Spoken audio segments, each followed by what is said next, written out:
നമുക്ക് നല്ല തമിഴ്നാട് സ്റ്റൈല് ഒരു ആമ്പൂര് ബിരിയാണി എങ്ങനെ ഉണ്ടാക്കാന്നുള്ളത് നോക്കാം. നല്ല അടിപൊളി ടേസ്റ്റ് ആട്ടാ. എരിവ് കുറഞ്ഞൊരു 10-12 വറ്റൽമുളക് വെള്ളത്തിൽ കുതിർത്തിട്ട് പേസ്റ്റായിട്ട് അരച്ച് വെക്കുക. എന്നിട്ട് അടി കട്ടിയുള്ള ഒരു പാത്രം അടുപ്പത്ത് ചൂടായി വരുമ്പോഴേക്കും പകുതി ഓയിലും പകുതി നെയ്യാണ് കേട്ടോ ചേർത്ത് കൊടുക്കേണ്ടത്. എന്നിട്ട് നമുക്ക് ഓൾ സ്പൈസസ് ആണ് ചേർക്കേണ്ടത്. അതൊന്ന് പൊട്ടി വരുമ്പോൾ അതിലേക്ക് സവാള ചേർത്തിട്ട് ഒന്ന് വേവിച്ചെടുക്കുക. സവാള ഒന്ന് വെന്ത് വരുമ്പോഴേക്ക് വെളുത്തുള്ളി അരച്ചത് ആദ്യം ചേർത്ത് കൊടുത്തിട്ട് ഒന്നും അതിൻ്റെ പച്ചമണം പോയതിന് ശേഷം ഇഞ്ചി ചേർത്ത് കൊടുക്കുക. ഇഞ്ചിയും ഒന്ന് വെന്തതിന് ശേഷമായിരിക്കും നമുക്ക് തക്കാളി ചേർത്ത് കൊടുക്കേണ്ടത്. കൃത്യ അളവ് കണക്കും ഞാൻ എഴുതട്ടെ. പിന്നെ അതിലേക്ക് പാകത്തിന് ഉപ്പ് ചേർത്ത് കൊടുക്കുക. ഉപ്പും ചേർത്ത് കൊടുത്തതിന് ശേഷം നമ്മൾ ആദ്യം അരച്ച് വെച്ച വറ്റൽമുളകിൻ്റെ പേസ്റ്റ് ചേർത്ത് കൊടുത്തിട്ട് ഒന്ന് ഇളക്കി കൊടുക്കുക. അതൊന്ന് വെന്തതിന് ശേഷം നമ്മളതിലേക്ക് തൈര് ചേർത്ത് കൊടുക്കുക.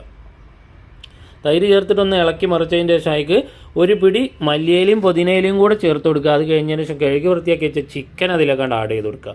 എന്നിട്ടൊന്ന് ഇളക്കി മിക്സ് ആക്കിയിട്ട് ഒന്ന് ചെറുതായി ചൂടായി വരുമ്പോഴേക്ക് വെള്ളം ഒഴിച്ച് കൊടുക്കണം. 1 കപ്പ് അരിക്ക് 1.5 കപ്പ് വെള്ളമായിട്ട് ഒഴിച്ച് കൊടുക്കേണ്ടത്. ചൂടുവെള്ളം ഒഴിക്കുന്നത് നല്ലതാണ്. ഒരു അരമുറി ചെറുനാരങ്ങയുടെ നീരും കൂടെ ആയിക്ക് ഒഴിച്ച് കൊടുക്കുക. നമ്മൾ 1 കിലോ ഉണ്ടാക്കുന്ന കണക്കാട്ടോ, കൃത്യ അളവ് കണക്കും ഞാൻ എഴുതേ. എന്നിട്ട് അരി തിളച്ച് വരുമ്പോൾ അതിലേക്ക് അരി ഇട്ട് കൊടുക്കുക. പതുക്കെ ഇളക്കണം കേട്ടോ, അരി പൊട്ടിപ്പോരുത്. ജീരകശാല അരിയാണ് ഏറ്റവും നല്ലത്. നമ്മൾ ജീരകശാല അല്ല എടുത്തിട്ടുള്ളത്.